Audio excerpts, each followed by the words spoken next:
What's going on, YouTube? This is Fish Freak Phil. Wanted to give you an update on my battle versus Ick on my Cobalt Aquatics CV40, as well as the Fluval Evo 13.5. And as you can see that light down there, that is my hospital tank. I decided to pull the fish I had out of the tank. Honestly, it seems like only 2 fish made it out alive.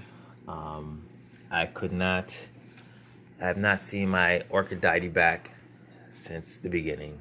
Unless they go dormant or hide themselves in the sand and don't eat for weeks at a time, it's pretty much dead. Not really happy about that, but it is what it is. He was healthy eating, and then boom, just disappeared. I'd be surprised if it popped out out of nowhere. Nature is funny like that. You never know. But I don't have a body and I'm not gonna go digging in my rock work to finding it. This reef saver rock that I selected, I've specially selected every rock because how porous and the holes that it had in there, and wanting water to be able to go through more freely, as well as animals and creatures and things like that, to kind of inhabit the holes in the rock work and stuff like that.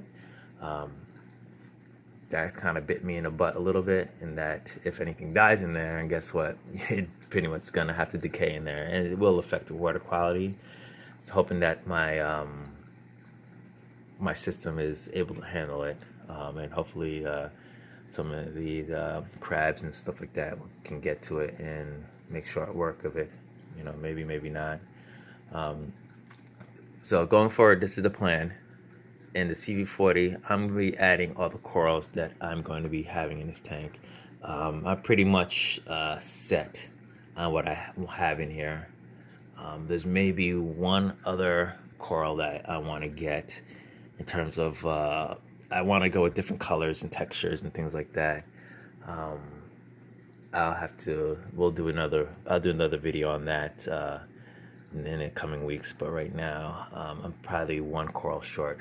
I'll probably be getting that in another week or so, or something like that. But I want to get them as soon as possible to kind of push back, because every time you add something new in here, I kind of reset the clock in terms of possible ick outbreaks. Now, this tank here, I'm done with adding corals. I'm not adding anything new in the cobalt in my Fluval 13.5. I'm just gonna let it grow and mature as it is, and just kind of maintain it. That's the plan.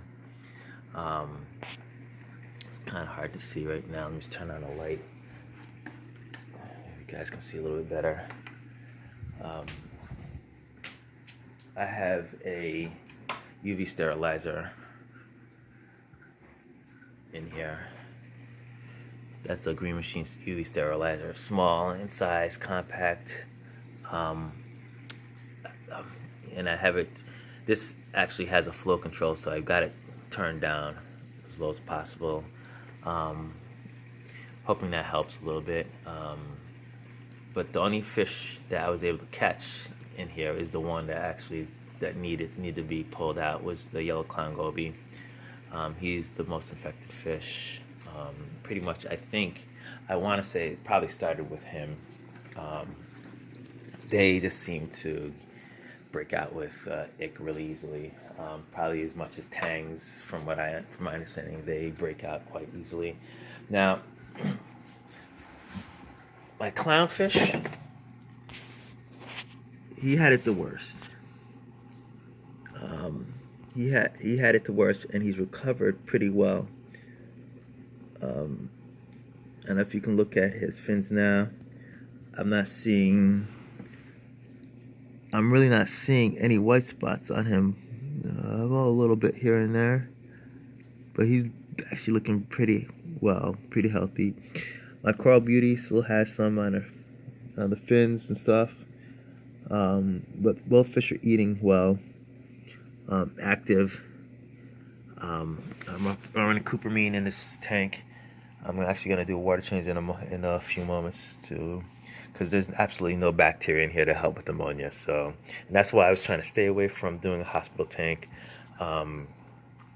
because with no active bacteria, you're basically constantly having to pull out water. I don't have an RODI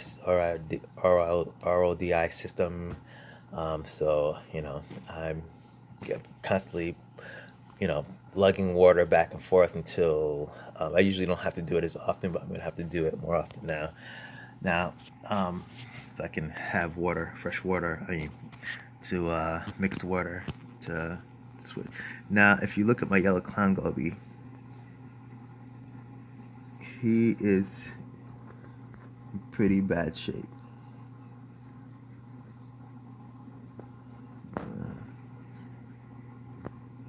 So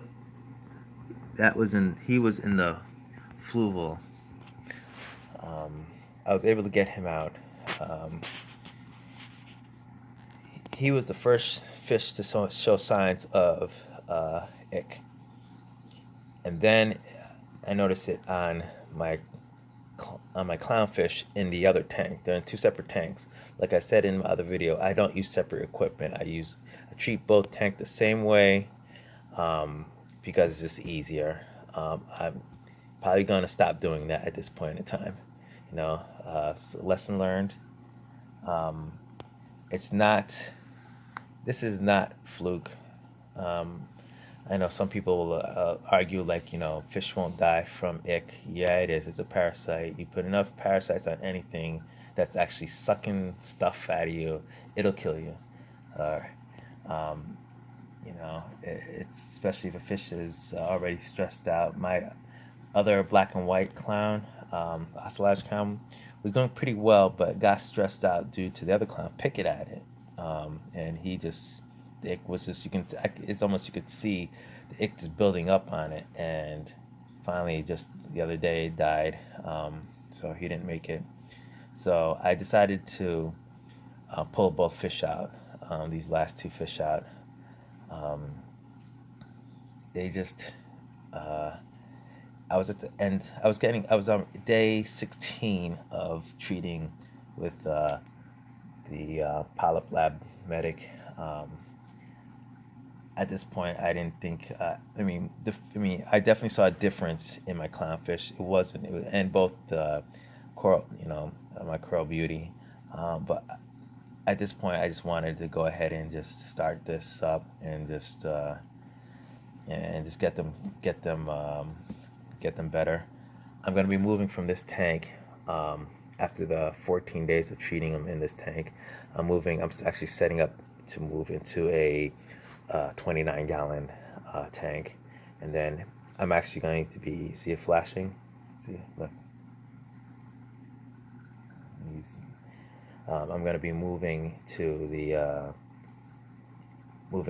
getting all my fish stocked, and moving to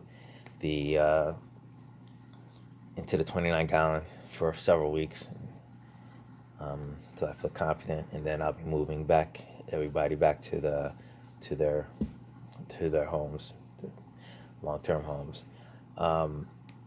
I know some people will argue that I've heard people saying that fluke is in your tank all the time. I don't agree with that. I don't believe that, particularly if marine velvet has a typical same life cycle. Then we are to believe that marine velvet's in our tank all the time as well, because same life cycle, same type of parasite, but deadlier. Same thing with Brocanella. I can't believe that we always have these things in our tanks at all times, and that the slime coats, quote unquote, is unhealthy fish are able to fight it off. I don't know how much I agree with that, because even in a situation where a fish comes in happy and stuff like that, it suddenly gets stressed after all the moving and stuff like it. I look at things that it doesn't it doesn't make sense to me. Like, we can say that, correct me if I'm wrong. If ick and fluke aren't similar in their life cycles and stuff like that, please correct me in the comments below. Let me know what's up, because I always hear that they're very much the same in terms of their life cycles. It's that marine velvet is, for example, like from my understanding, everything I've read and videos I've seen, everybody say that as soon as you see marine velvet on the fish, they're pretty much dead, and it's almost always fatal in those cases. If that's were the case, then like all my fish would, excuse me, all my fish should be wiped out. Then well, aside for the fact that I had a couple fish jumping out the tank because of my stupid mistake. But yeah, I don't see particular if and the reason why I don't say I can't believe it's a marine velvet, because if you would have seen this fish and how badly covered it is, you see how bad this guy looks, right? And he's the first to have it. Like this yellow Congo goby is the first fish to have it, and he's still around. And actually, he looks worse. There were a couple of days ago where he looked better. It looks like more have swum up and attached to him. But that's why I was happy to get him out. But if you would have seen how badly he was covered, if that was marine velvet, there's no way that he could have been able to fight that off. It was so bad. It looked like I was getting ready to fry him. He looked like I had him like covered in flour, and I was getting ready to fry him. Something like it was bad. He had like his mucus coat, it just looked bad. He just looked in really bad shape. Right now he's looking pretty dope. So I don't know. Let me know what y'all think. Your experiences with this. Like I said, this is in all my years of aquariums. This is the worst outbreak of ick I've ever had. And I've never ever quarantined a fish. Never, not a single time. Not a single time. I think going forward that this has probably changed my mind on that quite a bit. Yeah, so I don't want to have to do this again. So I'm pretty much gonna be making sure I run some type of quarantine system or something to, something before I put fish in my tank. I'm lucky because one of the places I go, this LFS, he runs all his tanks on hyposalinity and copper. Unfortunately, some of the fish, not all the fish are, because they're connected to a reef system. So based on the tanks, he's not able to do that. But he did tell me that if I request it, he will move those fish that I want to buy.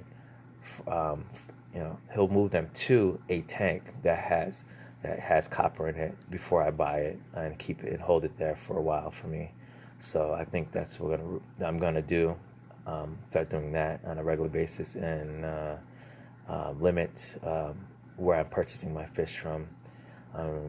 I don't plan on doing a whole lot more purchases. I'm kind of gonna buy my stock of fish, get them through in the systems, get them treated, and slowly add them to the reef tank. I need to get that water quality back up, because I haven't been able to do a water change on this tank since I started treating with the Polyp Lab Medic.